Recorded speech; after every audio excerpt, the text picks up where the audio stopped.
Israel now allowing civilians to leave critical areas in Gaza, also agreeing to military pauses. Hear why Secretary of State Antony Blinken says even more should be done. A judge is allegedly denying former President Trump his due process rights. A New York Congresswoman says the judge in one of Trump's cases is biased. She now asks the state Supreme Court to intervene. Ghost guns elude Biden administration regulations. A federal appeals court rejects the rules targeted at the proliferation of the homemade weapons. Each American soldier has their own unique story behind the service. How a digital project is now sharing their legacies with the world this Veterans Day. The U.S. arm of a Chinese banking giant hit by a ransomware attack.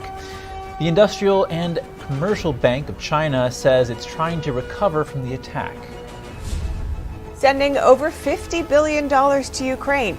That's the European Union's plan. However, one country is planning to throw a wrench in the works.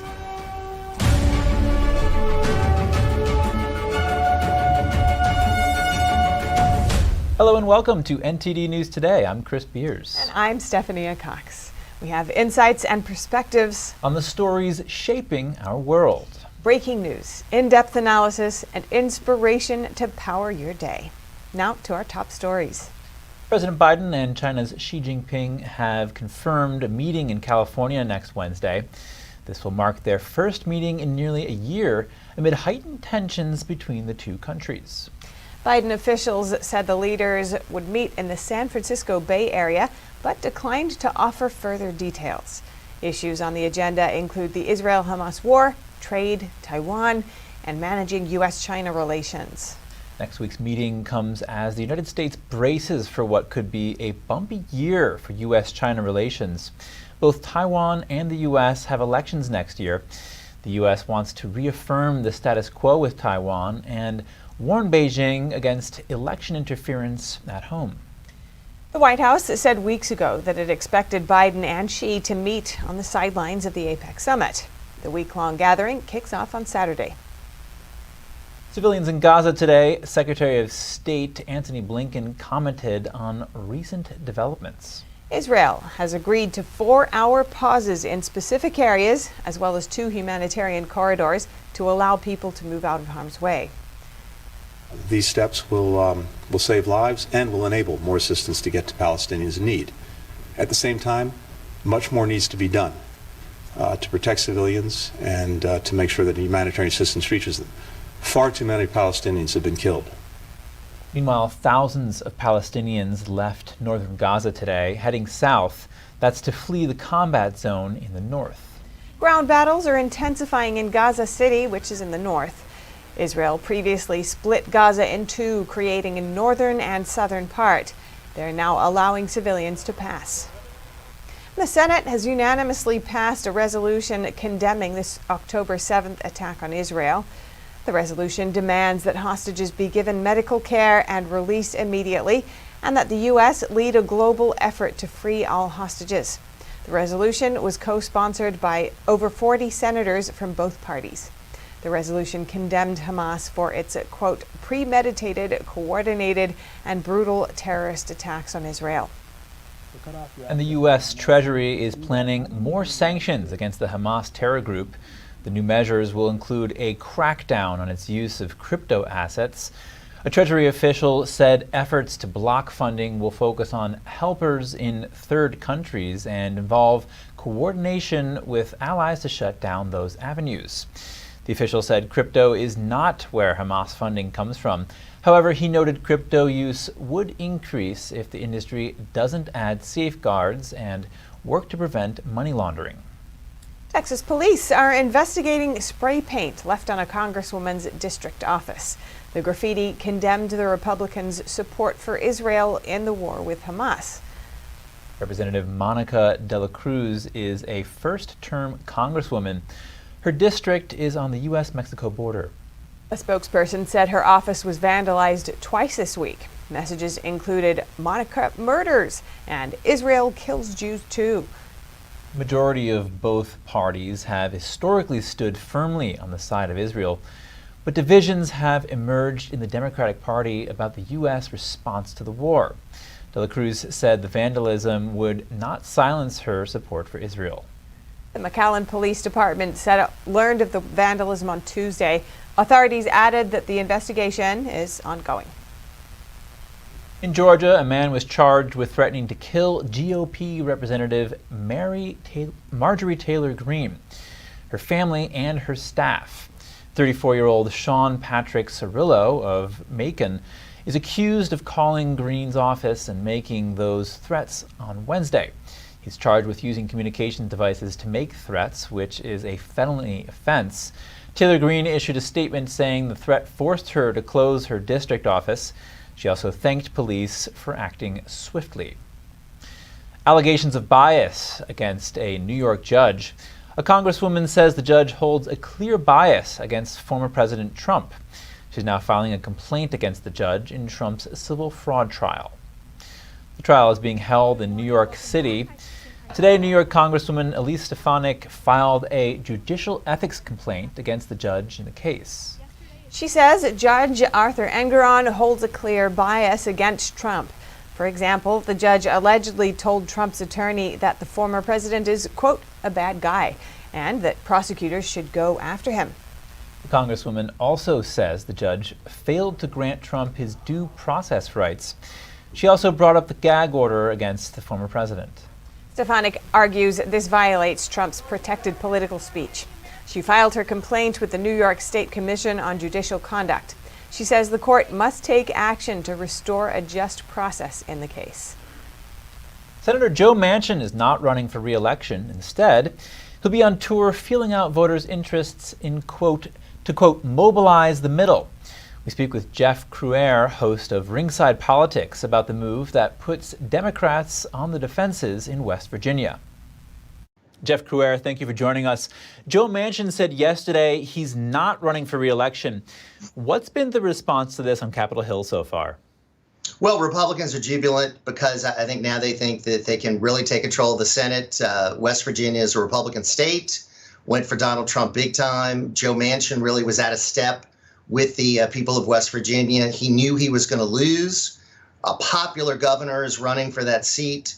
So Joe Manchin made really a smart political decision.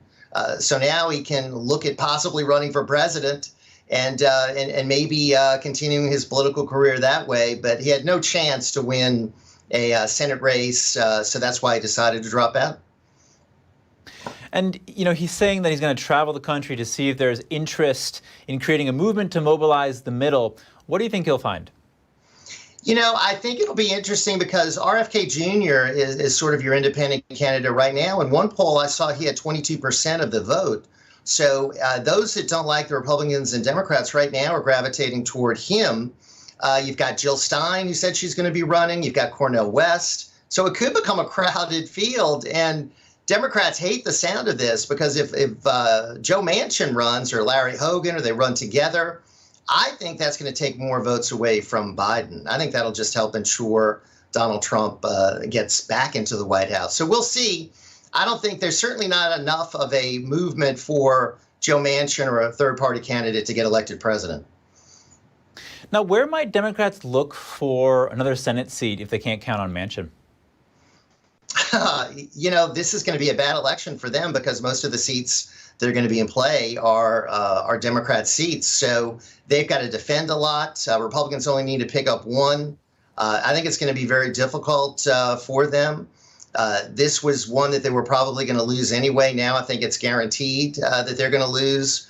So Democrats are in a situation where, you know, they might have a better chance of taking back control of the House than of retaining control of the Senate.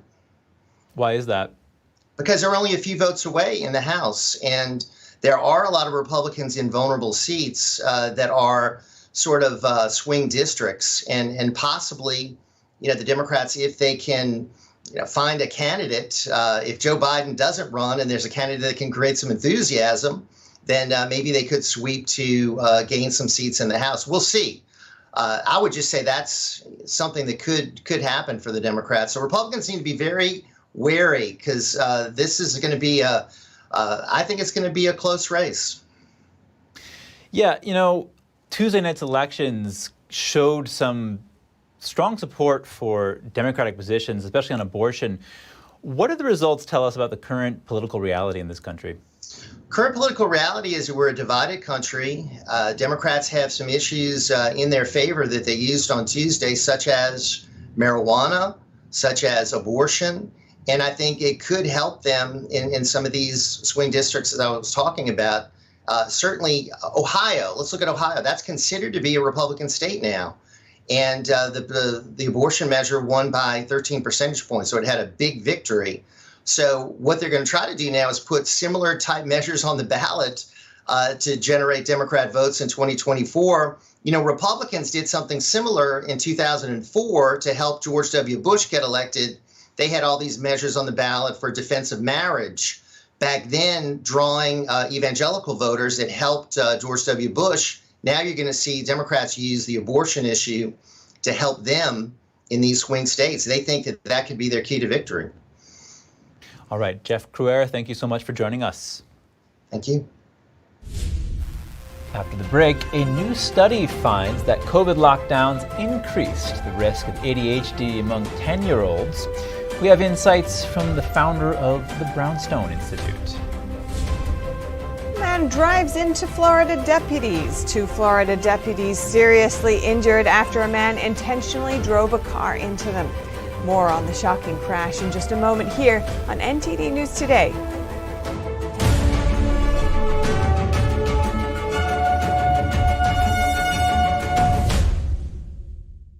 Shenyun Creations, the streaming platform from Shenyun, featuring world-class dance, past programs, and all original music.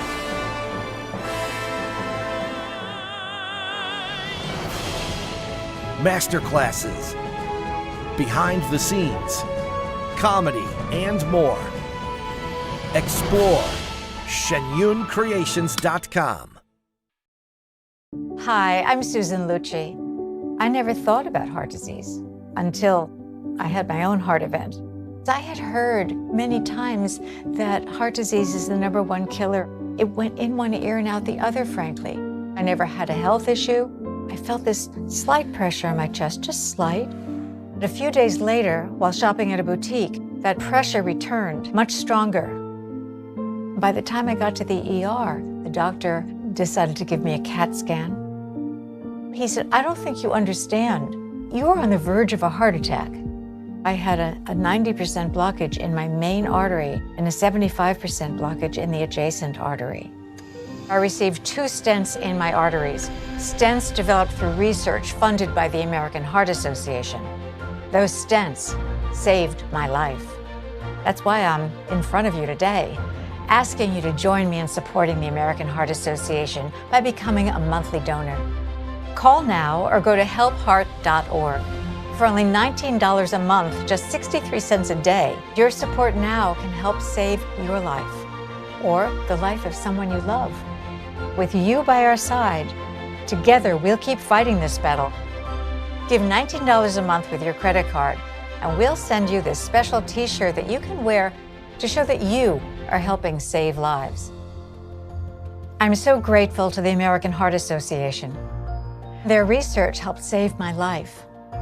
Put yourself on your to-do list. It could be the most important thing you ever do. Please, listen to your heart. The only reason I'm here today is because I did. So please call the number on your screen or go to helpheart.org now. Join me as a monthly donor today and help save even more lives. Thank you. Anyone who's ever sold a home can tell you it is really hard. That's why who you work with matters.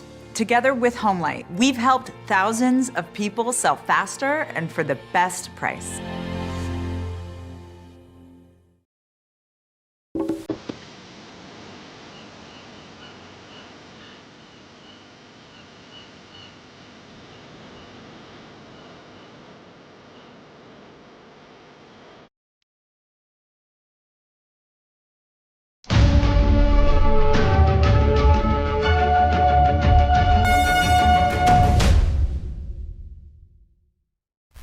welcome back. The IRS has just announced new tax brackets for 2024. Here's the good news. The brackets are now up by 5.4%. That means some taxpayers could see a break on their taxes for the upcoming year. The standard deduction is also increasing by 5.4%. The new deduction for married couples will increase by $1,500. Single taxpayers will see a rise of $750. And a new study says pandemic lockdowns increased ADHD among 10-year-old children. The University of Copenhagen in Denmark's research says kids who already had a genetic risk of developing the condition saw a significant increase in diagnosis after the pandemic. To discuss this and more, we spoke with the president and the founder of Brownstone Institute, Jeffrey Tucker. Jeffrey, thanks for coming on our show. This latest study is what's becoming one more in a long string of studies that seem to prove the harmful effects of lockdown on children. Tell us more about what we've found in the various studies so far. They keep pouring out. Epoch Times is doing a great job covering it, unlike the rest of the mainstream media. But yes, the learning losses are huge, and the psychological impact on vast numbers of students that were kept out of school and had their lives so fundamentally disrupted has been quite devastating. Like, we've never seen anything like this in many, many generations, really on record at all. And the whole subject frustrates me very much because, of course, we predicted this from the very beginning. To the very outset, we knew for sure this was going to be the impact. And the fact that the teachers' unions and the public health officials pretended that it wasn't going to be devastating for the kids was appalling.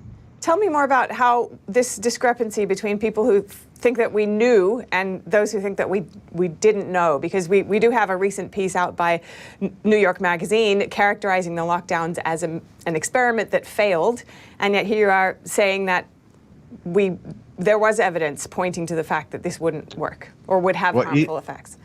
Yeah, even from March and April 2020, I was publishing articles and writing articles predicting tremendous psychological trauma as a result of unemployment, the disruption of people's routines, learning losses among the kids, a decline in health by virtue of the closure of the hospitals, the separation of families that took place due to the extreme travel restrictions, even between states, to say nothing of it internationally. This kind of lockdown policies were an experiment, a science experiment conducted on the whole population.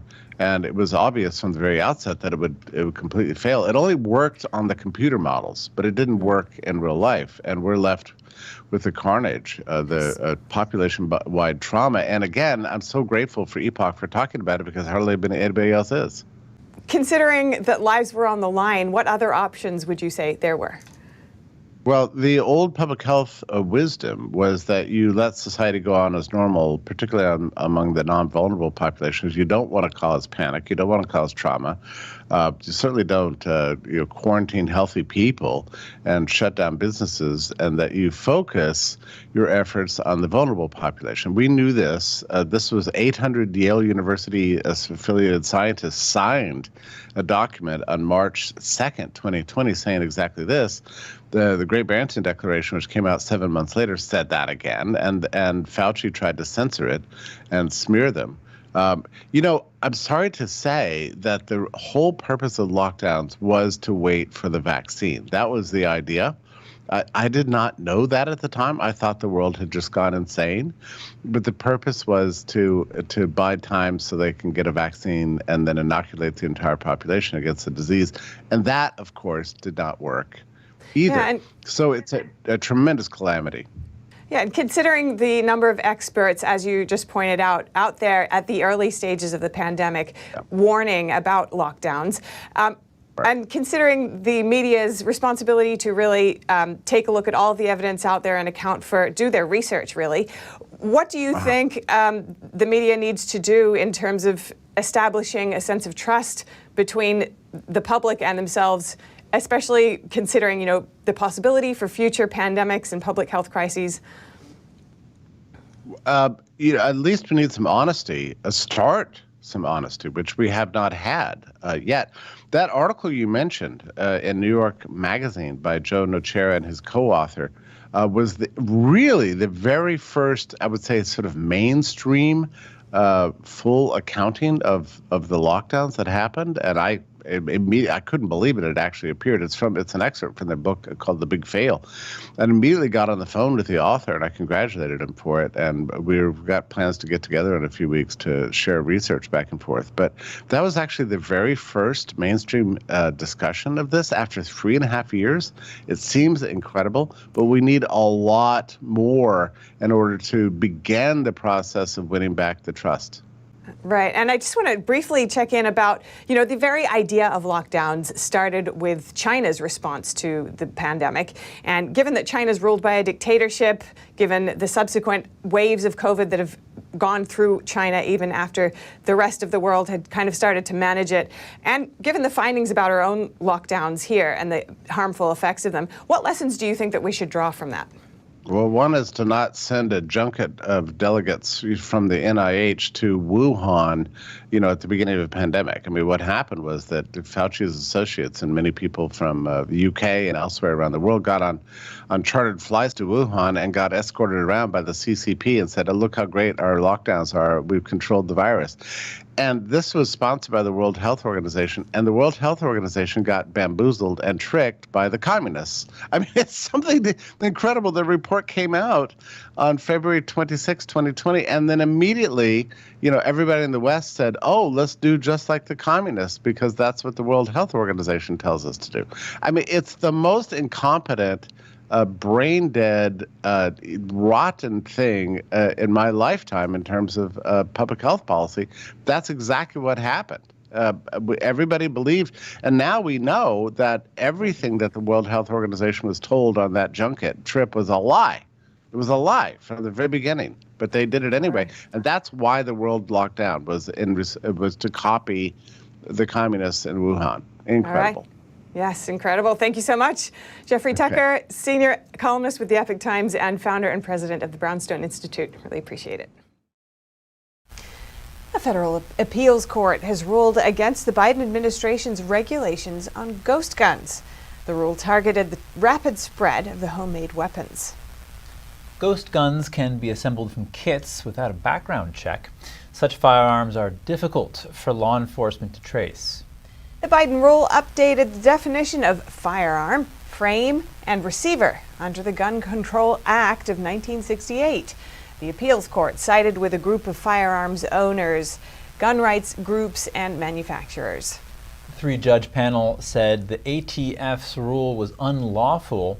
One judge said the agency's rule was a clear attempt to overstep its authority. The judge added that it was the role of Congress, not the agency, to legislate. 10 alleged members and associates of the Gambino crime family have been indicted for extortion. The defendants are accused of trying to dominate New York's garbage and demolition industries. Allegations include assaulting a demolition company employee with a hammer. One of the men charged allegedly setting a fire in front of a trash truck business owner's house. Federal prosecutors say the men also embezzled from unions. They're also accused of rigging bids in the demolition and trash industries between 2017 and 2021. The defendants include an alleged captain in the Gambino family and 9 alleged soldiers and associates. Now to Florida, where 2 deputies were critically injured while responding to a call, and a warning: some viewers may find the following footage disturbing. The Hillsborough County deputies responded to a call yesterday morning from a woman afraid of her son. The son was in a car when deputies arrived, but he refused to speak to them and drove off. But he quickly returned to the home and crashed into the 2 men who were standing outside of their patrol cars.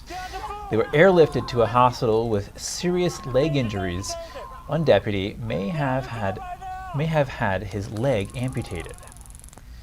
The driver of the car is facing 3 counts of attempted murder on a law enforcement officer. And Baltimore's former top prosecutor, Marilyn Mosby, was found guilty of perjury on Thursday. She was convicted of lying to withdraw funds early from her city employee retirement account. Mosby was convicted of falsely claiming work-related financial burdens in 2020. She fraudulently cited a pandemic relief measure in an effort to withdraw $90,000. Mosby became the youngest top prosecutor of any major U.S. city in 2014. The Baltimore state's attorney made headlines in 2015 following the death of Freddie Gray. She criminally charged 6 police officers involved in the 25-year-old's death. None were convicted. Mosby lost her bid for a third term after she was indicted. Both federal counts she faced carry a maximum penalty of 5 years in prison. Mayors from across the nation were in Los Angeles yesterday trying to find a way to combat homelessness. They were in the city for a gathering of the U.S. Conference of Mayors. Some of their goals include coordinating a national strategy to combat the crisis and sharing successful practices. The mayors toured the city's infamous Skid Row to see the magnitude of the crisis. They also visited an area where repurposed shipping containers now provide temporary housing for unsheltered residents. Apple will pay $25 million to settle claims by the Department of Justice. The DOJ accused the tech giant of illegally favoring immigrants for specific jobs. The department said Apple did not recruit U.S. citizens or permanent residents for specific positions. It's a violation of a federal law that bars discrimination based on citizenship. It didn't specify which Apple jobs were affected by the recruitment procedures. The DOJ said the settlement is its largest ever involving such discrimination. Apple will pay nearly $6.8 million in civil penalties. About $18 million will go to an unspecified number of affected workers. Apple will be required to expand recruitment. According to the settlement, the company will also train employees on anti-discrimination laws. The U.S. will accept exports of Paraguayan beef next month after a 25-year hiatus. President Santiago Peña called the move a historical milestone on X. He added that the quarter-century-long process had involved extensive audits. The U.S. Embassy said Paraguay has successfully completed the review. The new regulations make Paraguay one of 18 countries permitted to export beef products to the U.S. The U.S. Embassy in Paraguay also praised the high quality of Paraguayan beef and Paraguay's food safety and animal health systems. The new rules take effect December 14th. When we come back, the leader of the Labour Party in the UK is under pressure over his stance on the conflict in Gaza. Hear more about the controversy over the push for a ceasefire. And a new blow to restaurants in Germany as the country puts an end to its pandemic-era tax breaks. What does it mean for business owners? And what's behind declining birth rates in Europe? How cost of living factors into the years-long trend. We'll have the details soon when we return.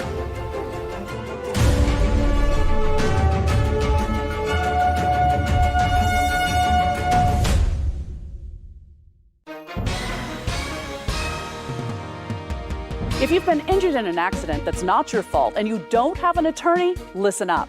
We have legal professionals standing by to tell you what your case is potentially worth. Hello, I'm Gina, along with spokesperson Rob. Rob, tell the folks at home who should be calling right now. Well, just like you said, Gina, anyone who's been injured in an accident that was not your fault, you don't have an attorney, give us a call right now, and we're going to let you know what your case is potentially worth. Thanks, Rob. So what kind of calls have we been seeing today? Well, Gina, we're getting calls from all types of accidents today. Work accidents, slip and falls, truck accidents, and most commonly, car accidents. So if you were injured in an accident that was not your fault, you don't have an attorney, take that first step, pick up that phone and give us a call. We're going to answer your questions and we'll let you know how much money you can get for your accident. Thanks, Rob. All right, folks at home, you heard it. Go ahead, don't hesitate, take that first step and call now. Hi, I'm Caleb, and this is my story. I was born with osteogenesis imperfecta, or brittle bone disease. I have broken my bones almost 200 times, and I have had 11 surgeries. But I didn't let that stop me. I love to bike ride, climb, race, and I'm learning how to stand and walk. But I can only do all of this because of generous people like you and Shriners Hospitals for Children. Because of people like you, Shriners Hospitals for Children has helped more than 1.3 million kids just like me, regardless of their family's ability to pay. Shriners Hospitals for Children is only able to provide this world-class, life-changing medical care because of the generous gifts of people just like you. Because of you, I can ride my bike. I can play basketball. Because of people like you, I can run. I can smile. Will you send your love to the rescue today? When you go to loveshriners.org right now and give just 63 cents a day, you're helping kids just like me. Like me. Like me. When you give today, we'll send you this adorable Love to the Rescue blanket as a thank you and a reminder of the love you gave to a kid just like me. Your gift, no matter how small, can help a child today. This is your moment to make a difference. When you pick up your phone, you know you have it right there. And call to give. You're helping kids like me. Thank you. Thank you. Gracias. Thank you. Please call or go online now. If operators are busy, please call again or give right away at loveshriners.org. Your gift makes a difference. Thank you for giving. Vetoes the aid. Amid war in Ukraine and in Israel, Germany is now planning to increase defense spending. Chancellor Olaf Scholz today also spoke about a potential return to the military draft. Many of those present here were involved in organizing a new structure for the German army, which is no longer based on the draft. I therefore believe that it would not be a good idea to reverse everything again and to establish a totally different army from the one we have today. Germany, Austria, and Switzerland all used to have a mandatory draft for all military-aged men. The men had to complete a few months of basic training once in their lives. Germany abandoned the system while Austria and Switzerland still have it in place. Although the German Chancellor is against bringing back the draft, he did say Germany would adapt its defense budget. That's to ensure the country achieves the NATO spending target of 2% of GDP. The Department of Defense has approved a potential $2.5 billion sale of Abrams main battle tanks to Romania. The move hopes to bolster the nation's allies' capability amid the ongoing Russia-Ukraine war. The Defense Security Cooperation Agency notified Congress of the possible arms sale on Thursday. The purchase would include 54 M1A2 battle tanks, combat recovery vehicles, and assault breacher vehicles. The proposed sale would also provide 54 machine guns, explosives, and 4,000 practice tracer rounds. The agency's approval follows a new $425 million military assistance package for Ukraine. The support includes laser-guided munitions to shoot down Russia's drones. Ukraine will also receive rockets, artillery rounds, javelins, and anti-tank weapons. And to round up headlines from Europe, we have news from Spain. Acting Prime Minister Pedro Sanchez moves closer to clinching another term in office. Today, he secured the backing of the Basque Nationalist Party. This comes just a day after securing the backing of the Catalan Separatist Party. Both Catalonia and the Basque Country are regions in eastern Spain that are aiming for separation from the country. Now over to the UK. The leader of the Labour Party is under fresh pressure over his stance on the conflict in Gaza. NTD's Malcolm Hudson has more for us. Labour leader Sir Keir Starmer faces more growing dissension from within his own party. One of his frontbenchers, Imran Hussain, resigned from the role in order to strongly advocate for a ceasefire to the fighting in Gaza. Starmer has been facing increasing pressure to make those same calls, both from the Labour grassroots as well as from some of his own MPs. At least 16 shadow ministers have either made calls for a ceasefire or shared those calls on social media, while around 30 Labour councillors have resigned from the Labour Party so far. Hussain is MP for Bradford East and was Shadow Minister for the New Deal for working people. He's been on Labour's front bench for almost 8 years, serving under Jeremy Corbyn as Shadow International Development Minister in 2016. And unusual for a frontbencher, he's also a member of the Socialist Campaign Group for Labour MPs. In his resignation letter, Hussein said his view on the conflict in Gaza differed substantially from Starmer's. Hussein said a ceasefire is essential to ending the bloodshed, to ensuring enough aid can get into Gaza, and to help ensure the safe return of the Israeli hostages. Starmer has stopped short of calling for a ceasefire. Instead, he's following the government's call for a humanitarian pause in the fighting. His shadow education secretary, Bridget Phillipson, said a ceasefire risks freezing the conflict in time and allowing Hamas to regroup and attack again. Despite Starmer's insistence that his party is united on protecting civilians in Gaza, over a third of Labour MPs have called for a ceasefire. Left-wing Labour MPs, that is the hard left, have broken ranks from Starmer and put forward an amendment to the King's speech. It's an attempt to force a vote over a call for a ceasefire in the Commons. Now, Hussein's resignation only further shows the growing stark divide within the Labour Party, and it raises the question of if there are more resignations on the way, and of if Starmer can withstand and resist this push that's trying to force him to change his position. Malcolm Hudson, NTD News, London. Germany is ending pandemic-era tax breaks for the hospitality industry. The move may deal a new blow to restaurants, with many already operating on low profit margins. Let's zoom in. Chef Omar Ben Hamou found opening his Berlin seafood restaurant tough enough amid the global health crisis. Then Russia invaded Ukraine. Basic foodstuffs became more expensive, interest rates started climbing, and a labour shortage set in. Now he faces another blow. Germany's government plans to end hospitality tax breaks put into place during lockdowns. Now we have more expensive products, now we have less labor force, and now we have to raise the prices. But if we raise the prices, people complain and they leave bad reviews.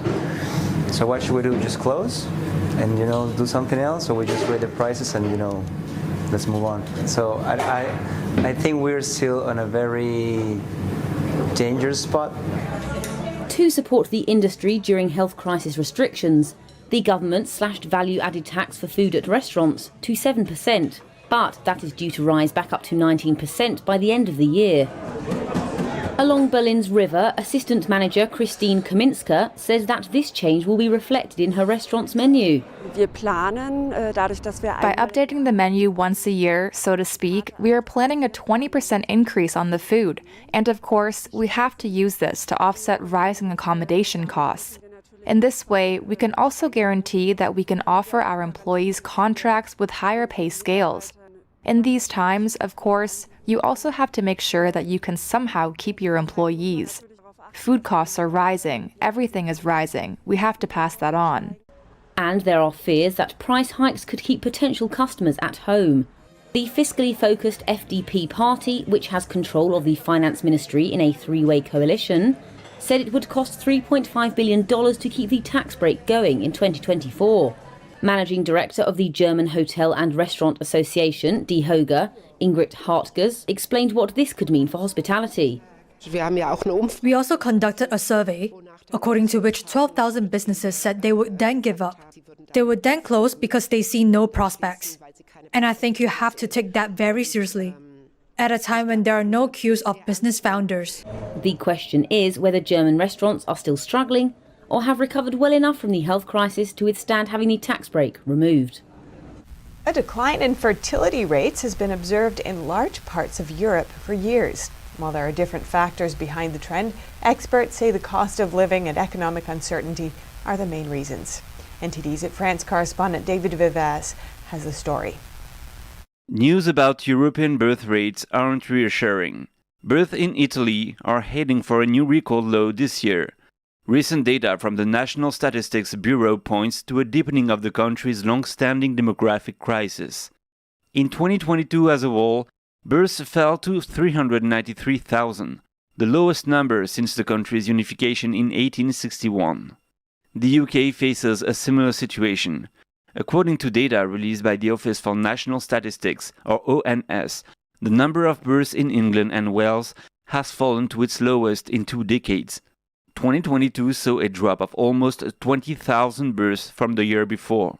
Other countries join UK and Italy in the decline of birth. Official figures in Poland show a decline of 11% in the total of annual births.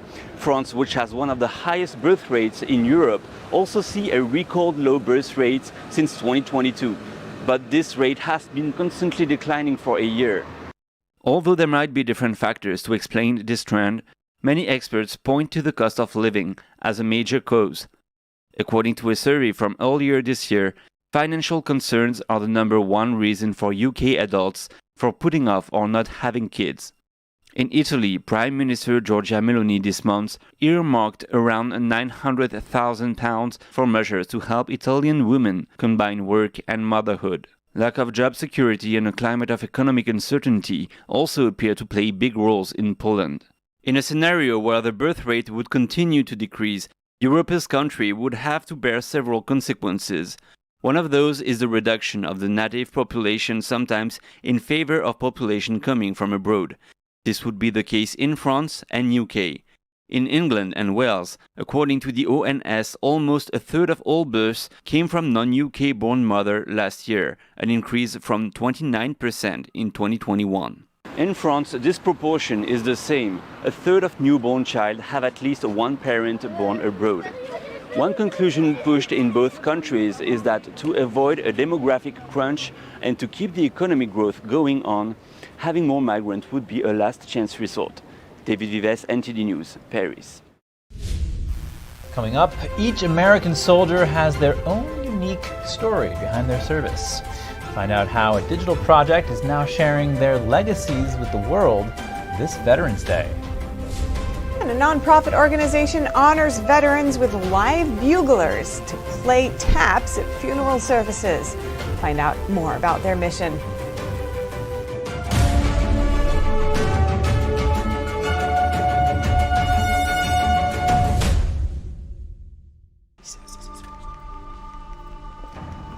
I'd like to say this is the first time, but there have been others. How many? Who can keep track? You think this is a joke? Darling, we need answers, and you're gonna give them to us. Tell us again. My car broke down. I brought it here. I got stuck paying an expensive repair bill. So it's true. How much, darling? $2,300. $2,300. Well, what was I supposed to do? My transmission was shot. You pick up your phone and you call CarShield before the car breaks down. Plans through CarShield cover up to 5,000 parts and systems in your car. That's right. A plan through CarShield could save you on some criminally high auto repairs, especially if your car is out of warranty. So, call CarShield, America's #1 auto protection company, before a breakdown and save yourself from getting stuck in car repair jail. Let me guess. You hate saving money. Who hates saving money? Apparently you do.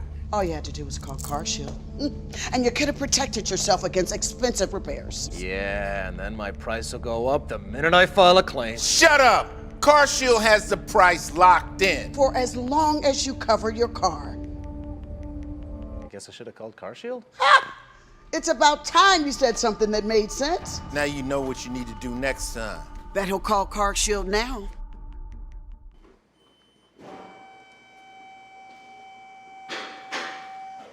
So can I go? Or... Don't get handcuffed paying expensive auto repairs. Call now and get the CarShield guarantee. Your price will never go up and your coverage will never go down as long as you cover your car. In just minutes, you could have a plan that covers up to 5,000 parts and systems in your car. Don't wait until it's too late. Get CarShield's best coverage yet. Call 800-965-0729. 800-965-0729. 800-965-0729. Anyone who's ever sold a home can tell you it is really hard. That's why who you work with matters. Together with Homelight, we've helped thousands of people sell faster and for the best price.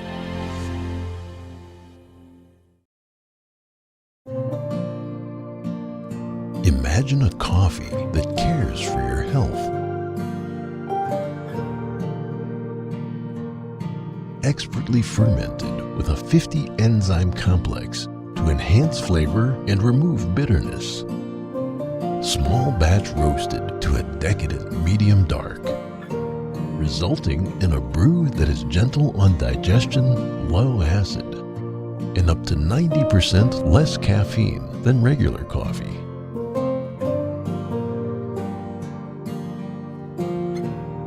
Try America's first enzyme fermented coffee today. Back to the news. The post office and many banks are closed today in honor of Veterans Day. But technically, the real holiday is on Saturday. President Woodrow Wilson, who also started the draft for World War I, originally proclaimed November 11th as Armistice Day in 1919. That was to mark the end of World War I on November 11th, 1918. It was believed to be, quote, the war to end all wars. Unfortunately, it was not the last major conflict.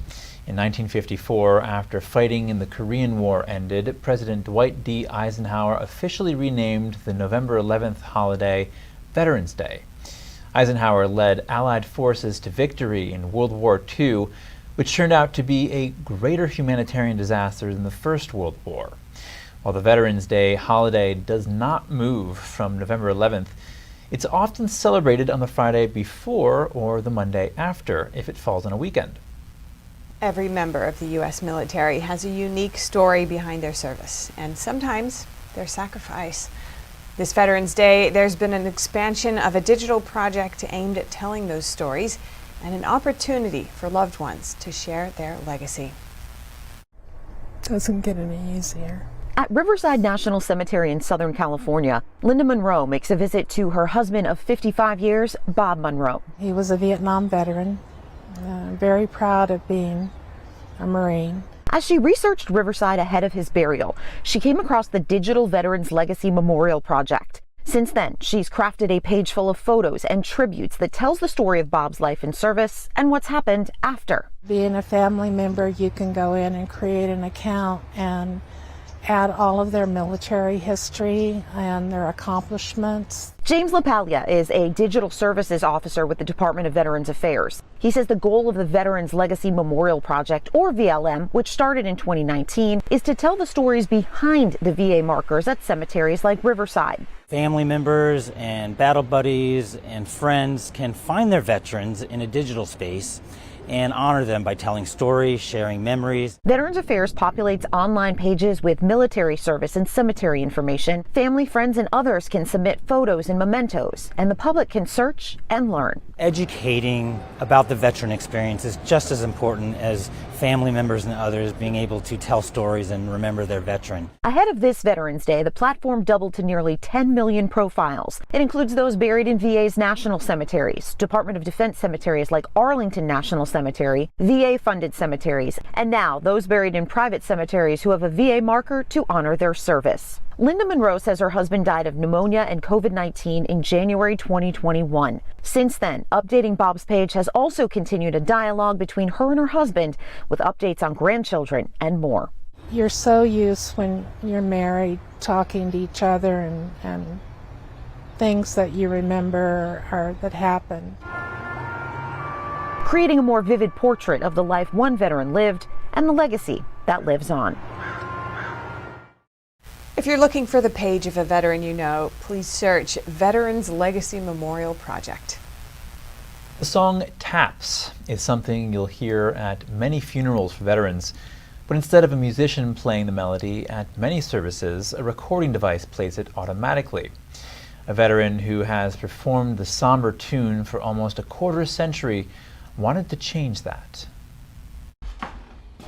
Of all the military bugle calls, none is more easily recognized, more apt to evoke emotion than the bugle call Taps. Taps is our national song of remembrance. It's a bugle call that was started during the Civil War and is actually started as a lights out call, but today is used as a final farewell to our military personnel. My name is Yari Villanueva. I am currently the president of TAPS for Veterans, a nonprofit organization that helps provide live buglers for military funerals. I'm also the executive director of the Doughboy Foundation. TAPS for Veterans came about because we saw a need for live buglers at military funerals. In the late 1990s, a lot of the military bands were being downsized, and because of that, there was a lack of military buglers available to play at funerals. At first they thought they could use a cassette recording, then they had a CD that was put out, but it looked very awkward to bring a boombox into a cemetery. So the idea was to have an electronic bugle, that is, an instrument that had an insert in it that would play taps. However, we've always thought that the better option is to have a live bugler.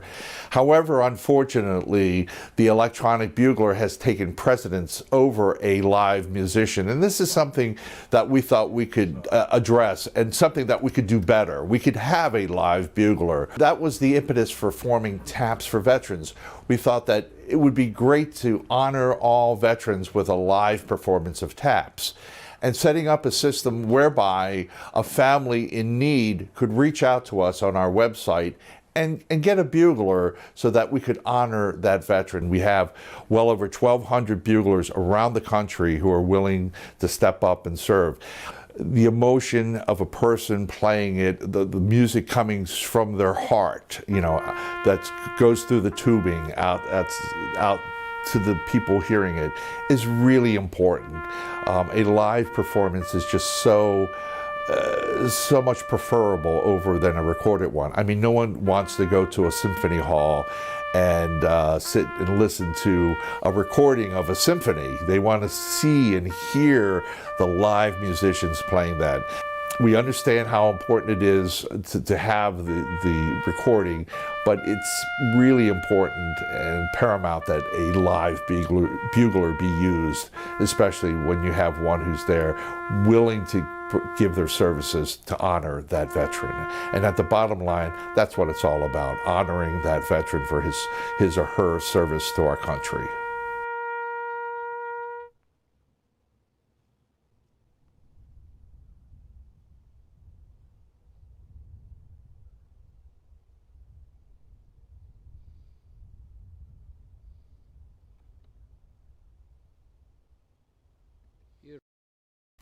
Many restaurants and businesses have deals for veterans this weekend, some even starting today.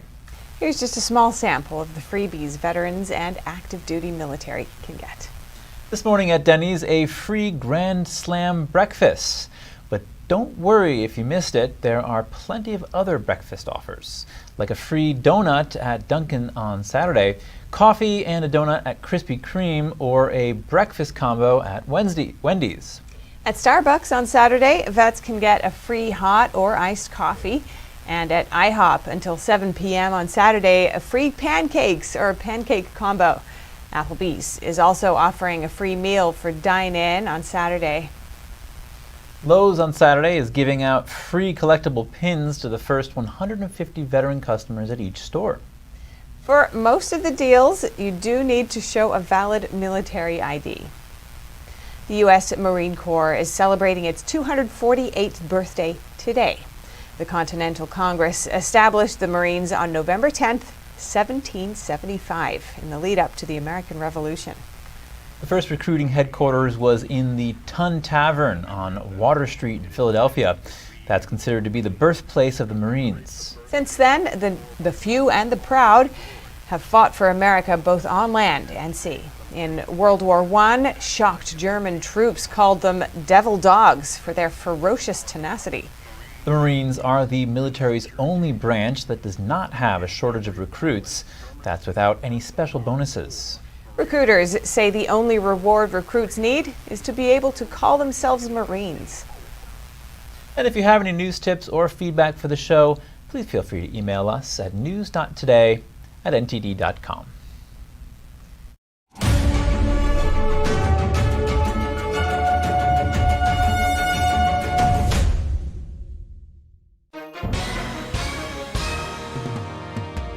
If you've been injured in an accident that's not your fault and you don't have an attorney, listen up. We have legal professionals standing by to tell you what your case is potentially worth. Hello, I'm Gina, along with spokesperson Rob. Rob, tell the folks at home who should be calling right now? Well, just like you said, Gina, anyone who's been injured in an accident that was not your fault, you don't have an attorney, give us a call right now, and we're going to let you know what your case is potentially worth. Thanks, Rob. So what kind of calls have we been seeing today? Well, Gina, we're getting calls from all types of accidents today. Work accidents, slip and falls, truck accidents, and most commonly, car accidents. So if you were injured in an accident that was not your fault, you don't have an attorney, take that first step, pick up that phone and give us a call. We're going to answer your questions, and we'll let you know how much money you can get for your accident. Thanks, Rob. All right, folks at home, you heard it. Go ahead, don't hesitate, take that first step and call now.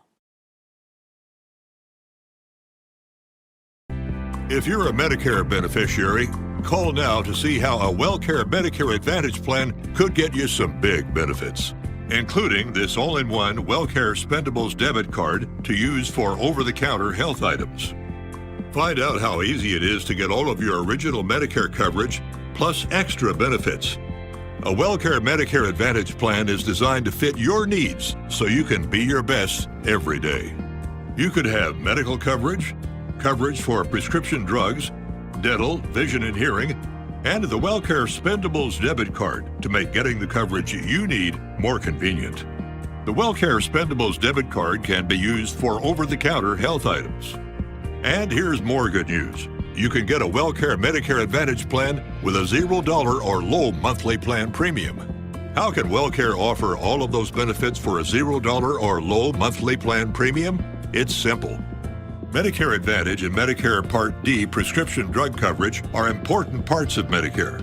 WellCare has a contract with Medicare to offer and provide these important options to you.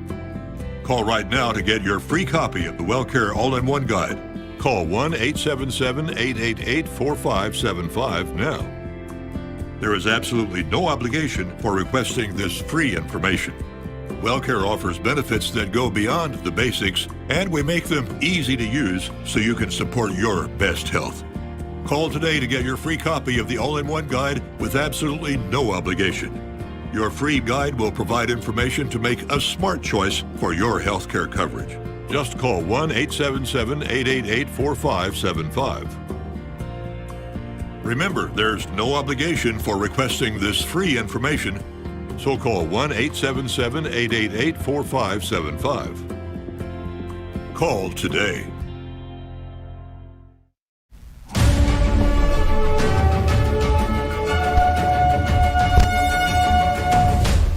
Israel now allowing civilians to leave critical areas in Gaza, also agreeing to military pauses. Here why Secretary of State Antony Blinken says even more should be done. A judge is allegedly denying former President Trump his due process rights. A New York Congresswoman says the judge in one of Trump's cases is biased. She now asks the state Supreme Court to intervene. And hackers hit the U.S. arm of the Industrial and Commerce Bank of China. The ransomware attack also disrupted the U.S. Treasury market. A nonprofit organization honors veterans with live buglers to play taps at funeral services. Find out more about their mission.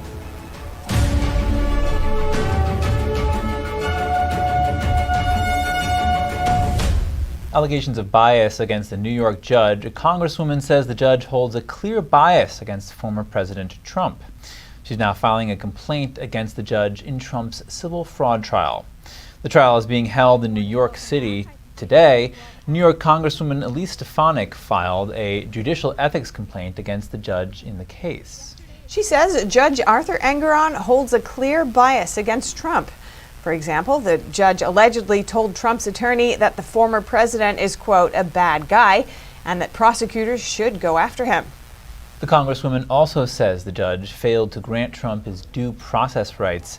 She also brought up the gag order against the former president. Stefanik argues this violates Trump's protected political speech. She filed her complaint with the New York State Commission on Judicial Conduct. She says the court must take action to restore a just process in the case. 2 members of the House are not running for re-election in 2024. Congress members Derek Kilmer and Brad Wenstrup made separate announcements yesterday. Kilmer is a Democrat from Washington State. He represents a district in the western part of the state that's safely blue. In a message on social media, Kilmer said it is time for the next chapter in life. Wenstrup is a Republican from Ohio. His district is south of Columbus and includes part of the Cincinnati area. It's the most Republican district in the state. Wenstrup said in a video message that he's ready to spend more time with his family. Both of them were elected in 2012. So far, 15 Democrats and 8 Republicans in the House have said they are not running again in 2024. Pro-life advocates are looking for new strategies after Tuesday's election. The 2023 vote in Ohio, Kentucky, and Virginia all went in favor of the pro-abortion movement. We hear from pro-life thought leader Josh Hammer about what the path forward for his movement might be. Hammer is also the senior editor-at-large at Newsweek and host of The Josh Hammer Show. Josh Hammer, thank you for joining us. Pro-lifers took a hit in multiple states as a result of Tuesday night's elections. What happened? So there is an unfortunate bit of a paradox here, and I don't say this happily as someone who is an active, staunch pro-lifer. I have marched in Marches for Life. I have founded pro-life student organizations. I've spoken at pro-life conferences. But there is a simple reality right now between where the voters are, including in these increasingly red states like Ohio, and the policies that we are pushing. And, in a situation like this, I think there are basically two options. One is the Albert Einstein approach, which is the definition of insanity, is keep on trying to do the same thing. See, maybe it will work out one day. The second time is to kind of pause, soberly reassess where the voters are and try to do a better job of incrementally nudging, not trying to go for everything at once there. But it was obviously a very disappointing evening on Tuesday. And Josh, you've written about the need for pro-life advocates to employ prudence to advance their aims. Elaborate on that for us.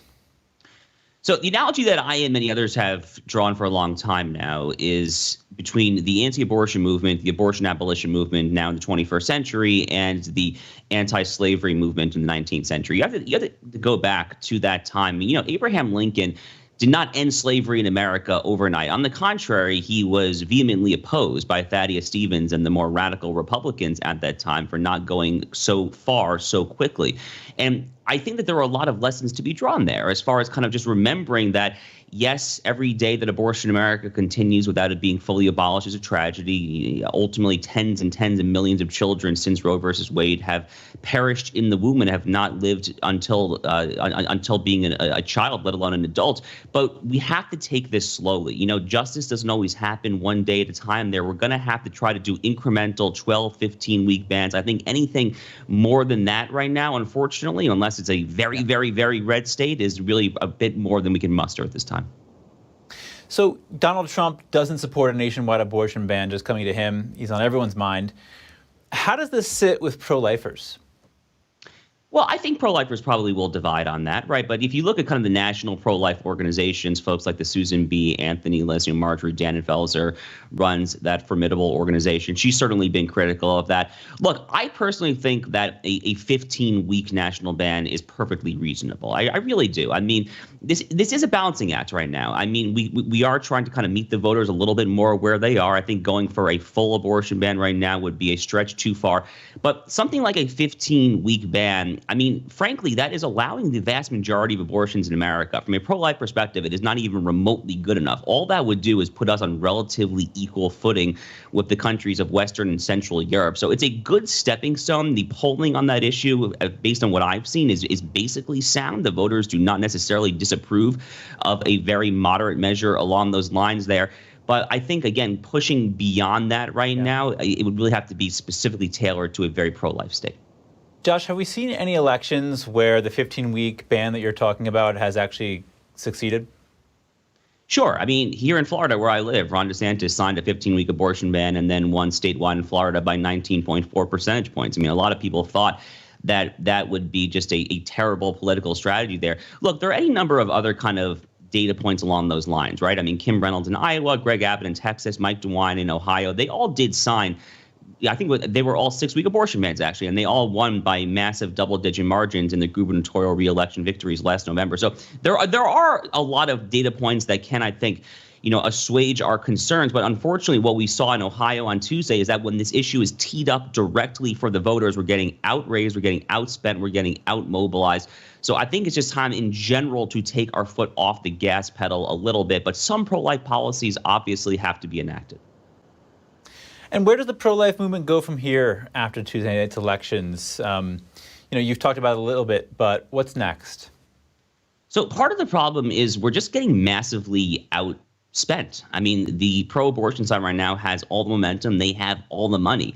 And we need conservative donors to basically just try to come out of the woodwork and start supporting our cause a bit more. I mean, I'm not sure where the conservative donors have been on this issue since the overturning of Roe. There was a lot of anti-abortion money for decades and decades that went into the overturning of Roe versus Wade, into the legal conservative movement, the Federal Society, organizations like that, of which I am a proud member.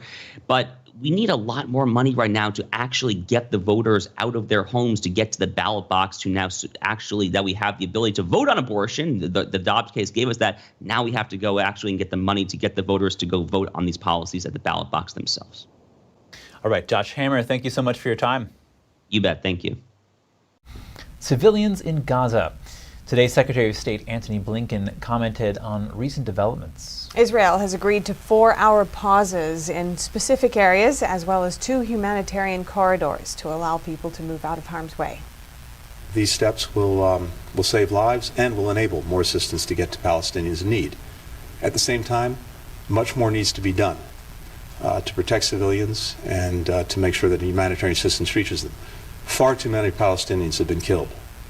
Meanwhile, thousands of Palestinians left northern Gaza today, heading south. That's to flee the combat zone in the north. Ground battles are intensifying in Gaza City, which is in the north. Israel previously split Gaza in 2, creating a northern and a southern part. They're now allowing civilians to pass. When we come back, U.S. private investment firms have poured more than $80 billion into China. Hear more about a new bill that aims to tackle the issue. China is replacing the use of the name Tibet with a Chinese term. What's Beijing's goal, and what could it mean for the Tibetan people?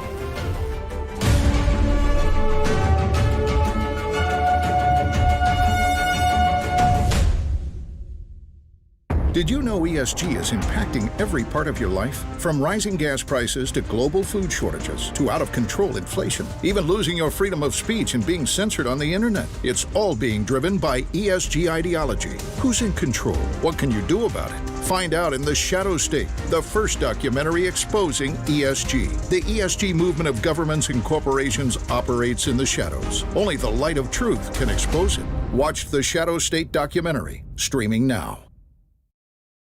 Anyone who's ever sold a home can tell you it is really hard. That's why who you work with matters. Together with Homelight, we've helped thousands of people sell faster and for the best price.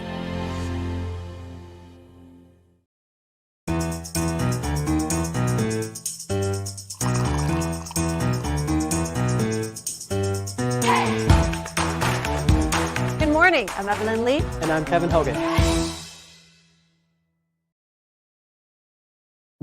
Hi, I'm Susan Lucci. I never thought about heart disease until I had my own heart event. I received 2 stents in my arteries, stents developed through research funded by the American Heart Association. Those stents saved my life. I have met so many survivors. Each of them tells a story that can be so helpful to women out there.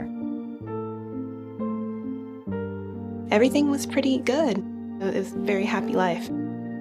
I was given the diagnosis that I had peripartum cardiomyopathy, which is basically a pregnancy-induced heart failure.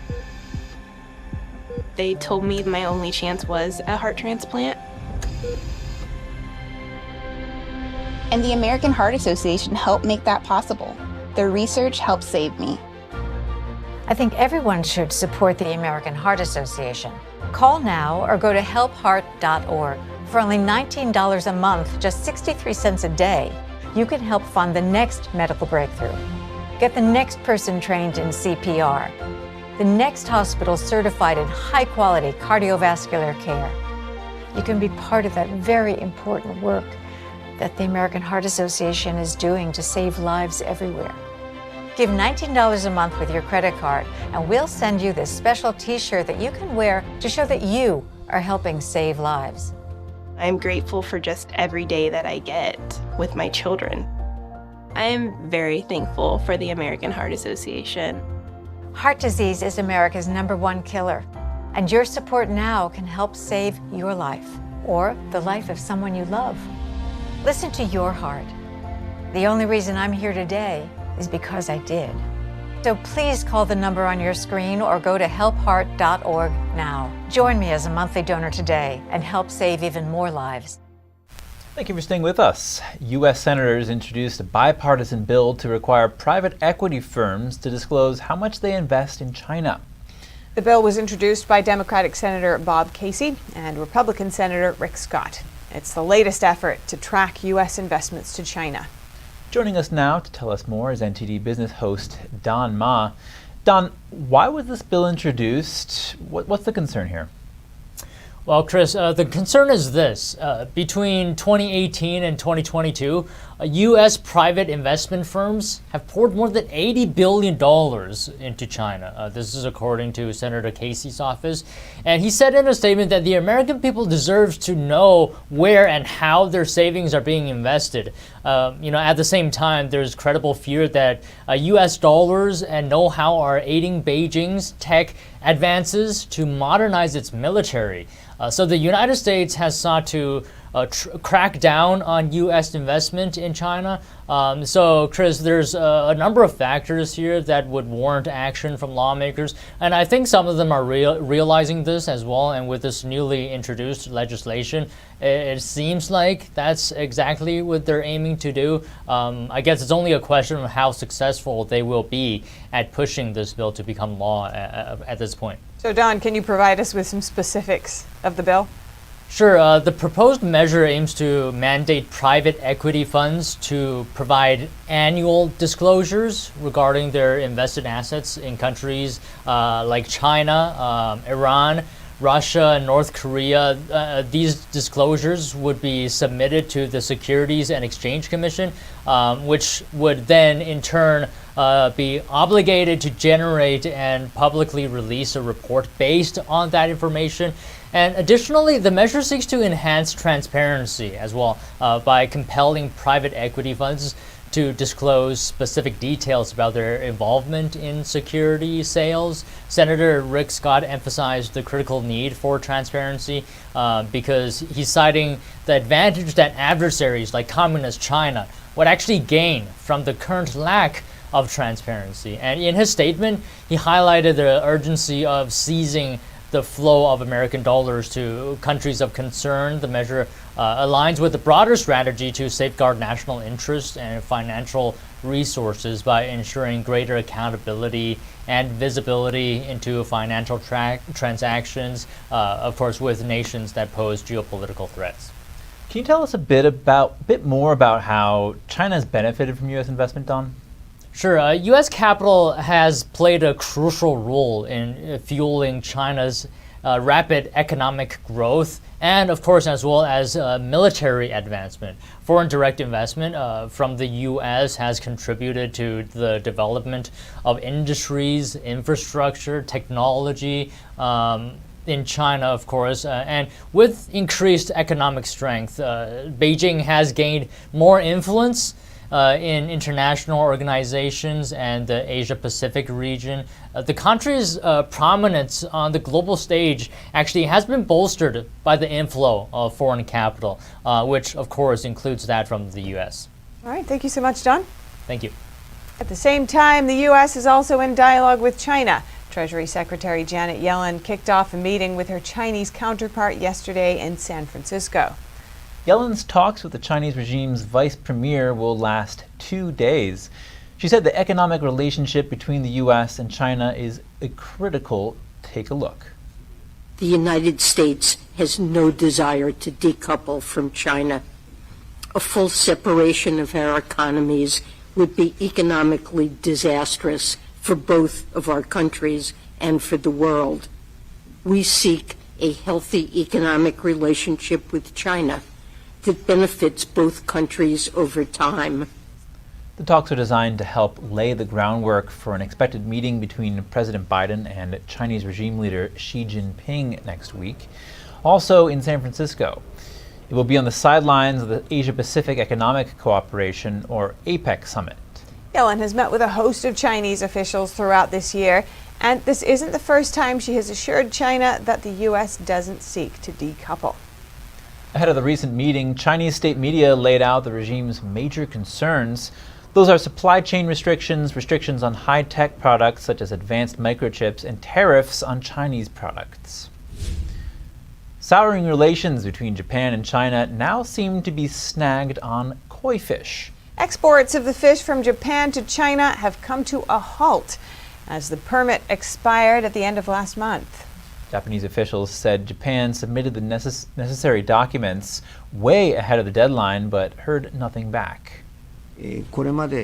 So far, we haven't received any information from the Chinese side regarding the current status of the procedure or the reasons for it. So the Ministry of Agriculture, Forestry, and Fisheries are continuing to reach out to China and the authorities. Japanese officials say they will continue to approach China in order to resume the koi trade. The fish, appreciated as swimming jewels, represent good luck in life and business. In recent years, koi has become hugely popular in China and elsewhere in Asia. Japan's koi exports doubled over the past decade. 1/5 of them were shipped to China.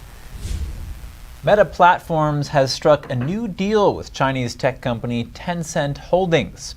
That's according to a report yesterday from the Wall Street Journal. The deal revolves around selling a new, low-cost virtual reality headset in China. The deal comes as Meta is trying to regain market opportunities in a country where Facebook and Instagram remain blocked.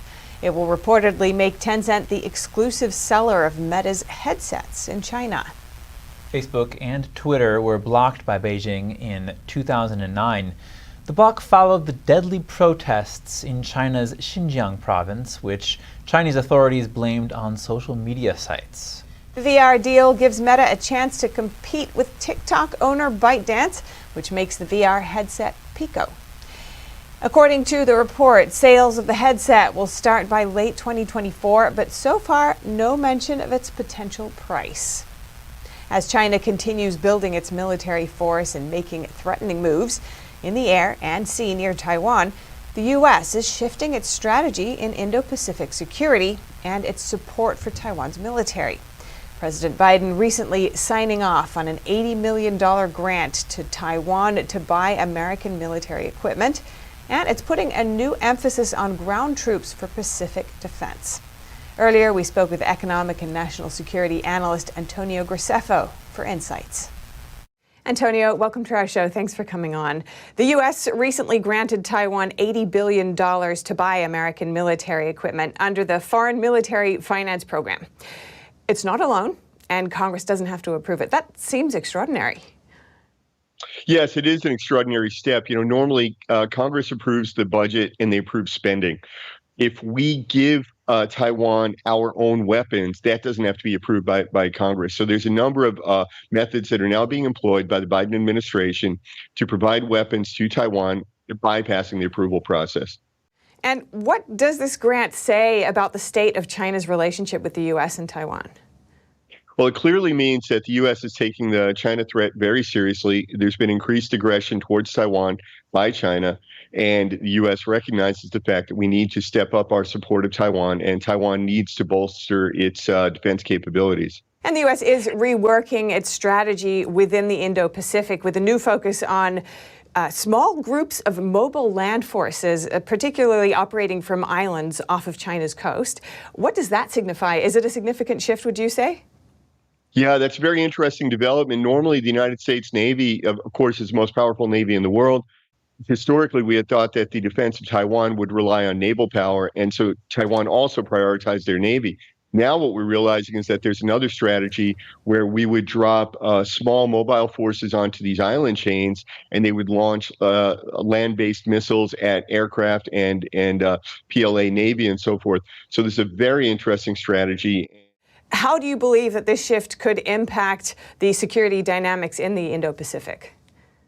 I think that this changes everything because this means that we now have another possibility, which means that our allies, such as Indonesia, Thailand, Vietnam, other countries, the Philippines, that are falling in line with the United States, if they increasingly prioritize the defense of Taiwan, which I believe they will, then this would also allow them to participate, because this would be a less capital-intensive defense strategy, as opposed to, say, building more nuclear missiles or carriers or so forth. So that would amplify the U.S. ability to defend Taiwan. And how would this latest grant impact Taiwan's defense capabilities, do you think? Well, it's going to help a lot. Taiwan also needs to make structural changes within its own system, particularly its recruitment and training of young men that are on their mandatory military service in Taiwan. But this is definitely a step in the right direction. I mean, in some cases, Taiwanese troops are armed with old U.S. weapons from Vietnam or even from World War II. So by giving them things from our stockpile, we're giving them newer weapons. They're not the absolute newest, but they're dramatically better than what they have. Right. And what are your thoughts about, the emerging technologies out there and Taiwan's need to adapt to that? How are they going with that in terms of the military defense?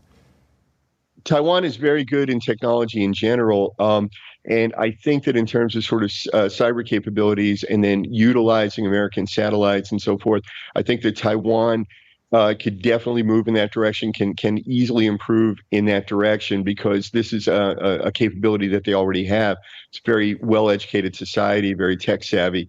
I think that now we're realizing we need to train the Army, the grunts, the ground troops, the infantry, which is something that Taiwan has not prioritized up to this point. And Antonio, lastly, based on your expertise, are there any diplomatic avenues or multilateral approaches that you believe could impact and help Taiwan in its defense against China's advances, and without, without escalating tension in the region?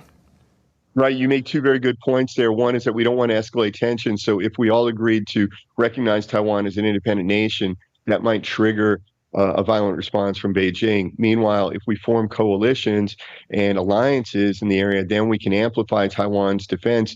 The new strategy is mostly about deterrence, just basically saying to China, look, if you invade Taiwan, the cost to you is going to be tremendous. Even if they succeed, the cost would be so detrimental to China that this would dissuade them from making that move. And of course, coalitions will amplify that response. All right, Antonio Graceffo, economic and national security analyst and the author of Beyond the Belt and Road. Thank you so much. Is the Chinese Communist Party trying to remove the name Tibet from public memory? Whistleblowers from Congress are ringing alarm bells about the issue, something that's already appeared in diplomatic documents from Beijing. What's Beijing's goal, and what could it mean for the Tibetan people? Let's dive in. Replacing Tibet with Xizang, China's top diplomat Wang Yi made the first attempt to publicize Beijing's name for the area in an October speech. One major factor is pushing the change. The Chinese regime is looking to prevent the Dalai Lama from re-establishing the independent state of Tibet. What does Xizang mean? The word is a Romanized Chinese term referring to the Tibet Autonomous Region known as Tibet. Chairman of the U.S. Selected Committee on the CCP, Congressman Mike Gallagher, showed support for Tibet in a joint statement released last month on October 18th. The Chinese Communism Party, or CCP, deployed troops to invade Tibet in the 1950s. After that point, Tibet's highest spiritual and political leader, the Dalai Lama, was forced to flee to India. I think there's a very systematic and in some ways a devious kind of a way of dismantling, layer by layer, piece by piece, different components of Tibetan culture, Tibetan identity. The Tibetan Plateau and its people have been ruled by the Chinese Communist regime since then. For almost a century, the CCP has tried to convert and integrate Tibetan people into China's majority ethnic group, the Han group. That's in order to tighten its control of the disputed region. Reports show a series of measures have been imposed on Tibetans in China, including religious, cultural, and language suppression, while one Chinese policy even directly encouraged Tibetans to marry Han Chinese, promising benefits for their careers and daily lives. When we come back, each American soldier has their own unique story behind their service. Find out how a digital project is now sharing their legacies with the world this Veterans Day. And a nonprofit organization honors veterans with live buglers to play at taps at funeral services. Find out more about their mission after this short break.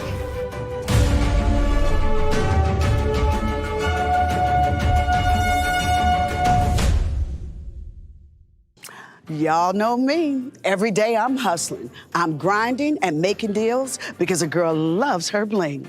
But the one thing I don't have to hustle for is paying for expensive car repairs, thanks to CarShield. Plans through CarShield can protect up to 6,000 parts and systems in your car, including the engine, transmission, air conditioner, entertainment system, and more. That's right.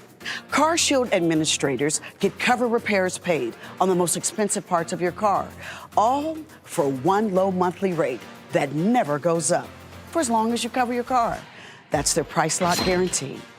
I want to keep my car on the road as long as possible, and CarShield Administrators helps me do that. I trust CarShield Administrators because they paid my claim. Being an essential worker and a mom of 3, finances can be very tight at times. If it wasn't for CarShield, I wouldn't have my car.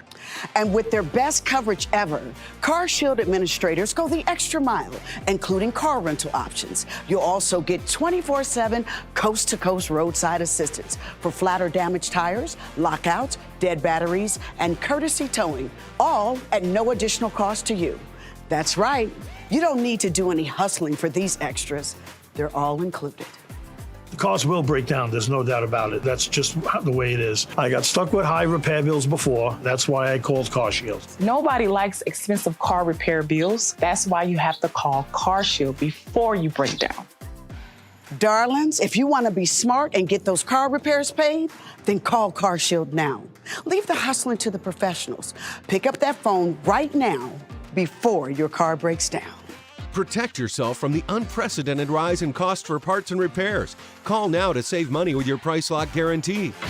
Call 800-418-7697. 800-418-7697. 800-418-7697.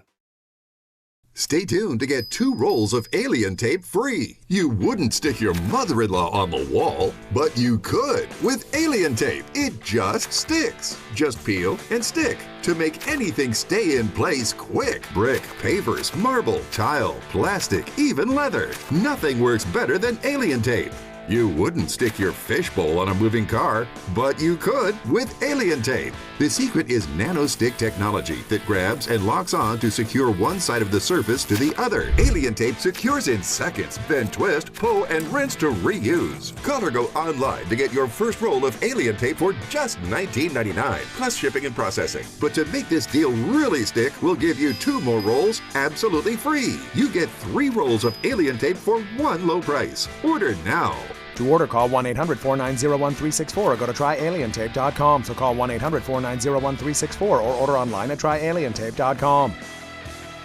Welcome back. Munitions from the World War I era. Authorities in D.C. had to close a park after the munitions were discovered. And they warn that there could be more. Fort Totten Park is a Civil War-era fort 3 miles north of the Capitol.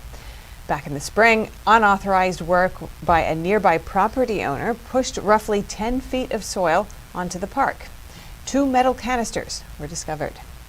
One munition was a 75mm projectile. The other was a Livens projectile, which can carry flammable or toxic chemicals. Testing showed that the munitions did not pose a hazard. The National Park Service and the Army are pushing for an investigation at Fort Totten Park. The park is now blocked with cement barriers, with signs saying no trespassing. The post office and many banks are closed today in honor of Veterans Day, but technically the real holiday is Saturday.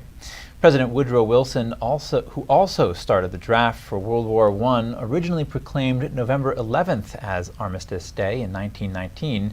That was to mark the end of World War I on November 11th, 1918. It was believed to be, quote, the war to end all wars. Unfortunately, it was not the last major conflict.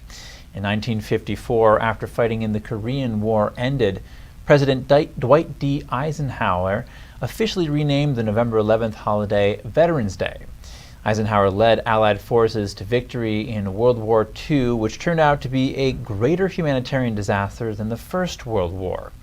While the Veterans Day holiday does not move from November 11th, it's often celebrated on the Friday before or the Monday after if it falls on a weekend.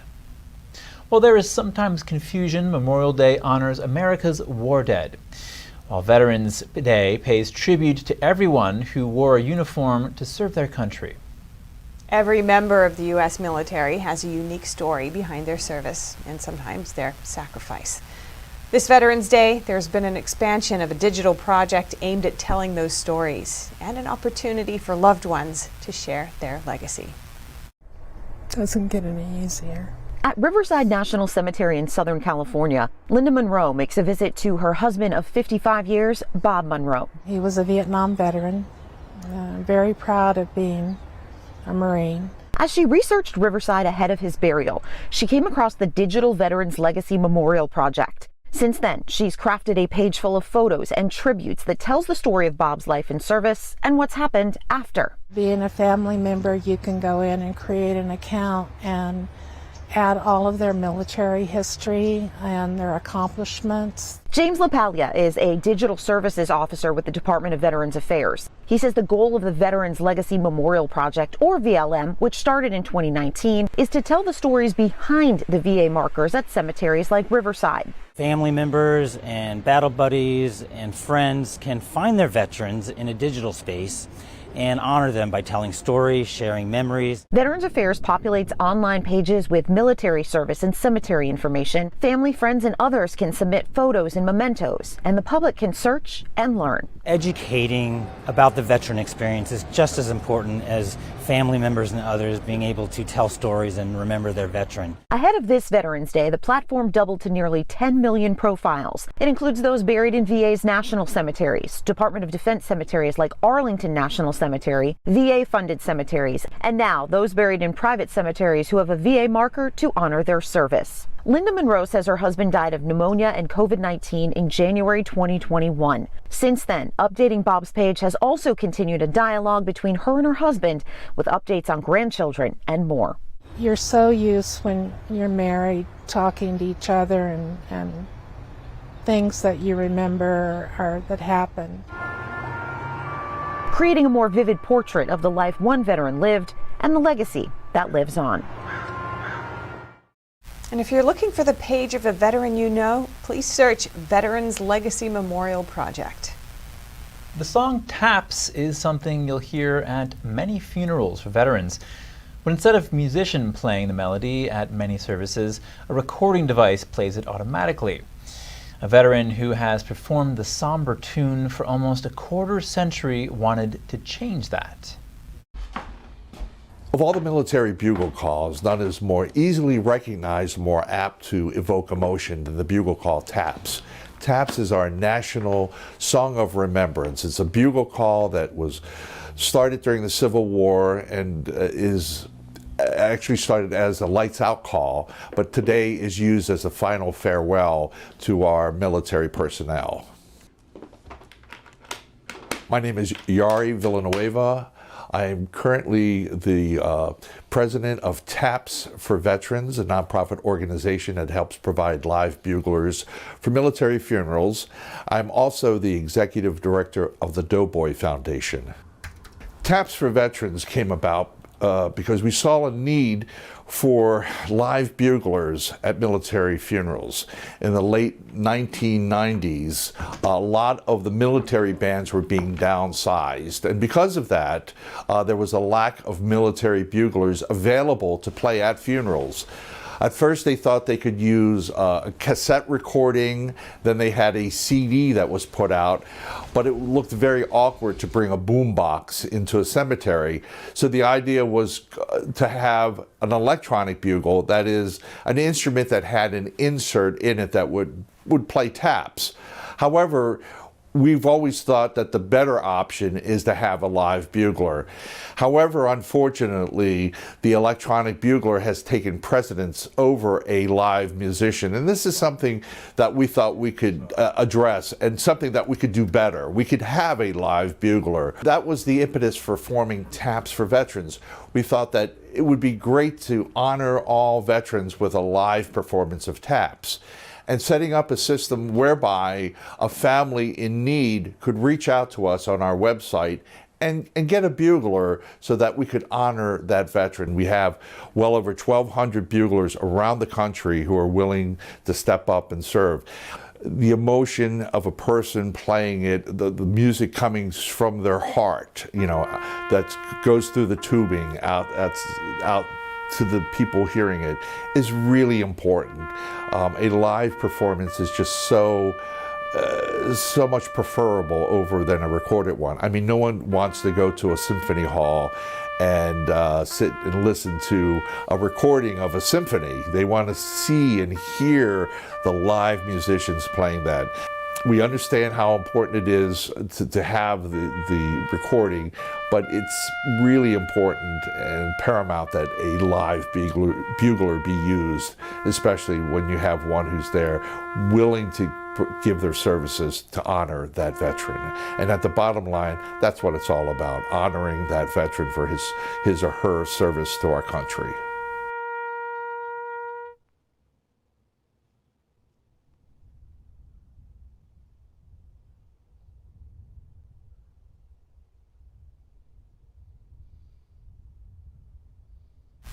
Many restaurants and businesses have deals for veterans this weekend, some even starting today. Here's just a small sample of the freebies veterans and active duty military can get. This morning at Denny's, a free Grand Slam breakfast, but don't worry if you missed it. There are plenty of other breakfast offers, like a free donut at Dunkin' on Saturday, coffee and a donut at Krispy Kreme, or a breakfast combo at Wendy's. At Starbucks on Saturday, vets can get a free hot or iced coffee. At IHOP until 7 p.m. on Saturday, free pancakes or a pancake combo. Applebee's is also offering a free meal for dine-in on Saturday. Lowe's on Saturday is giving out free collectible pins to the first 150 veteran customers at each store. For most of the deals, you do need to show a valid military ID. The U.S. Marine Corps is celebrating its 248th birthday today. The Continental Congress established the Marines on November 10th, 1775, in the lead up to the American Revolution. The first recruiting headquarters was in the Tun Tavern on Water Street in Philadelphia. That's considered to be the birthplace of the Marines. Since then, the few and the proud have fought for America both on land and sea. And in World War I, shocked German troops called them devil dogs for their ferocious tenacity. The Marines are the military's only branch that does not have a shortage of recruits. That's without any special bonuses. Recruiters say the only reward recruits need is to be able to call themselves Marines. Coming up, how much are you planning to spend on Thanksgiving dinner? A new forecast says some items are getting cheaper this year while others are not. And after the break, you'll meet Pearl, the emperor penguin chick living at SeaWorld San Diego. More shortly here on NTD News Today.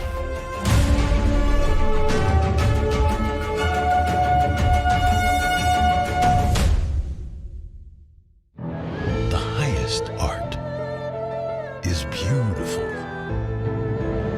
breathtaking, timeless, and moving. Experience art with 5,000 years of history, inspired by the divine. Experience Shenyun. Anyone who's ever sold a home can tell you it is really hard. That's why who you work with matters. Together with Homelight, we've helped thousands of people sell faster and for the best price. Hi, I'm Caleb, and this is my story. I was born with osteogenesis imperfecta, or brittle bone disease. I have broken my bones almost 200 times, and I have had 11 surgeries. But I didn't let that stop me. I love to bike ride, climb, race, and I'm learning how to stand and walk. But I can only do all of this because of generous people like you and Shriners Hospitals for Children. Because of people like you, Shriners Hospitals for Children has helped more than 1.3 million kids just like me, regardless of their family's ability to pay. Shriners Hospitals for Children is only able to provide this world-class, life-changing medical care because of the generous gifts of people just like you. Because of you, I can ride my bike.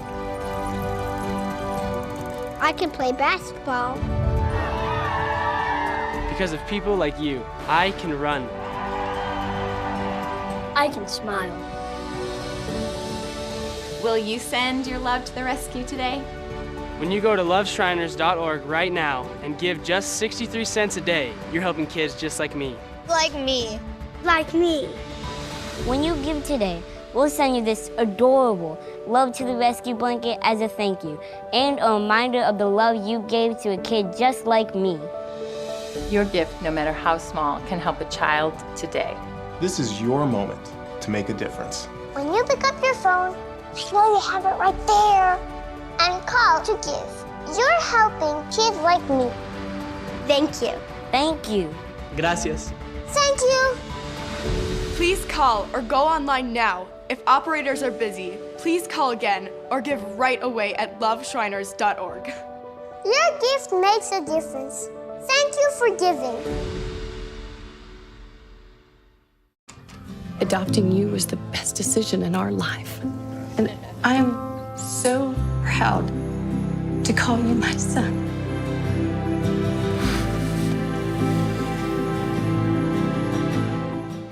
Welcome back. The countdown is on for those who celebrate Thanksgiving, and a new forecast is revealing how much your turkey dinner could cost you this year. Which items will be more expensive and cheaper? Here's a look at why the star of the holiday meal is seeing a shift in price. This year's Thanksgiving dinner is serving up some dramatic shifts when it comes to cost. Wholesale prices for turkey fell 29% in October compared to a year ago. That's according to Wells Fargo's new Thanksgiving report. The forecast is welcome news for turkey farmers and marks a major shift from last year when a wave of avian flu took out birds, leaving some farms struggling to keep up with demand, which led to higher store prices. This 2023, the Wells Fargo Agri-Food Institute says farms added 2% to 3% additional birds, and that robust supply plus a drop in the cost of refrigerated trucks to move supply from farm to store are contributing to the price drop. But get ready for some sticker shock because the rest of the meal will cost you more. Everything else around it, all those side dishes, choose to spend wisely and shop wisely where you can. According to the Wells Fargo forecast, canned cranberries cost almost 60% more compared to the same time last year. So opt for fresh cranberries instead, which cost about 20% less compared to last year. And right now, production costs for canned pumpkin are 30% higher this year from last year. Russet potato prices are at an all-time high, with prices up 14% from a year ago. So consider going for sweet potatoes instead. Store prices are only up about 4%. To trim costs, experts recommend scaling back. Do you really need all that stuff? Who is actually eating this? Do we have a dish that maybe only gets 2 or 3 bites? Scrap it. If you're looking for a unique holiday experience, try heading across the pond. The London Zoo is offering sleepovers from December 18th to December 30th. Guests will stay at a Winter Wonderland lodge in the heart of the zoo. After checking in, they will get an exclusive tour of the lion's den before making presents for the animals, toasting marshmallows on a fire pit, and enjoying a behind-the-scenes peek at the zoo's nocturnal residence. The experience includes 2 full days of zoo entry at both the London Zoo and the Whipsnade Zoo. Life-size models of a woolly mammoth, an African elephant, and dwarf elephants are all part of a new display at the American Museum of Natural History in New York. We have a love affair with elephants that maybe goes back to childhood when many of us grew up with Dr. Seuss books or Dumbo or Ice Age movies.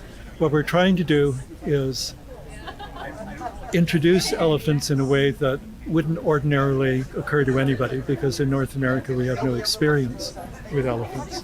So a lot of their behavior, a lot of their anatomy.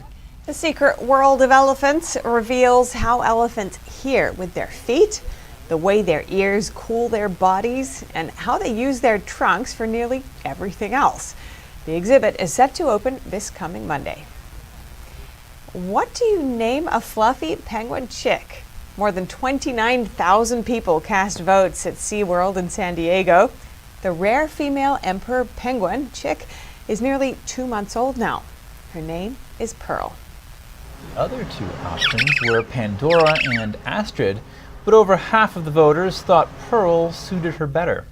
Pearl was the first emperor penguin born at SeaWorld since 2010, and it wasn't easy. A SeaWorld employee had to help her break out of her shell since her tiny beak is slightly malformed. We're very excited. Pearls are often formed during hardships endured by the host animal, and she's had a slew of challenges making it into this world, but we're just really excited that the public chose such an appropriate, really cute name. Listed as a threatened species, the emperor penguin is native to Antarctica. 17 of them live at SeaWorld. The theme park has some 300 penguins of several species in total in the penguin habitat. Pearl is expected to join the penguin colony in early 2024.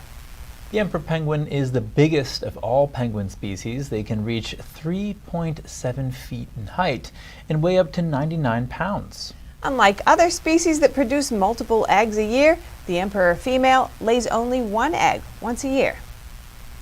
Croatian automaker Rimac has set a new world record for an electric car. Its Nevira car just reached a top speed of over 170 miles per hour in reverse. Unlike an internal combustion engine car, the drivetrain of the Nevira has no gears. It can go either forward or backward.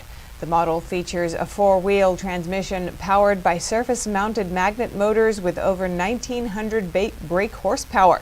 The Nevira also now officially holds the Guinness World Record title for the fastest speed in reverse.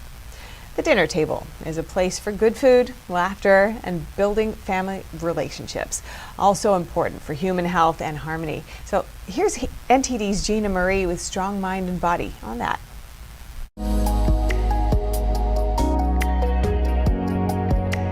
Mealtime is sacred. It's a time for nourishing your mind, body, and spirit. Since ancient times, it's been a tradition that signifies far more than mere caloric intake. Throughout various world cultures and epochs, meals have taken on ritualistic meanings. Examples include friendship, respect, trust, hospitality, cultural expression, and religious significance. Humans eat to celebrate, to commiserate, to converse, and to commune. Decades of research have shown the many benefits of consistent family dinners. Children enjoy the benefits of better academic performance, higher self-esteem, better eating habits, lower risk of substance abuse, and a lower risk of depression. But how do we go about approaching dinner with a fitting emphasis and care? Here are 4 tips. Number 1, put away the phones. It's well known that electronic devices interfere with face-to-face human interaction and conversation. Children will never learn to have real conversations if they have their noses in their devices all the time. Number 2, light some candles. Candles instantly dress up any eating occasion. They light up the dinner table both literally and figuratively. You will feel fancier and you will behave accordingly. Number 3, use quality place settings and serving dishes and cut back on the plastic. Instead of the ketchup bottle, put the ketchup in a small bowl with a spoon. Instead of the chip bag, put the chips in a basket. We don't need corporate logos and wrappers cluttering our dinner table. And number 4, practice good manners. Manners are the bloom of charity and love for others. They are an outward sign of an inward disposition. They form in us a habit of being considerate of others. So here's the good food, manners, customs, and family.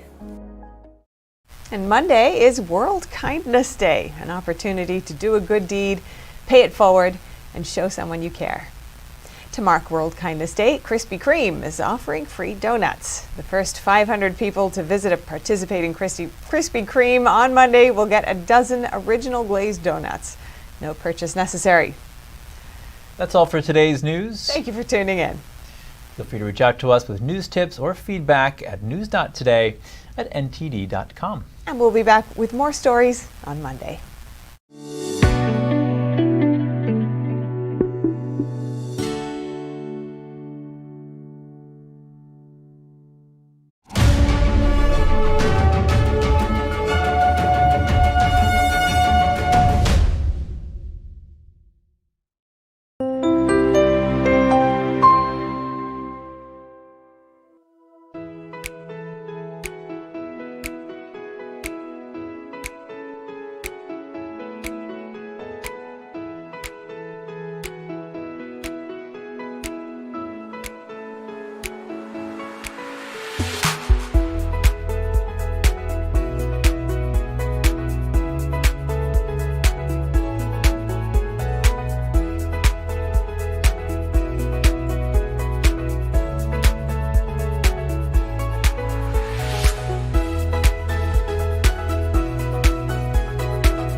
Thanks for watching us on YouTube. Did you know YouTube only keeps selective videos on its platform? So if you want to make sure you get the full picture, just subscribe to our newsletter.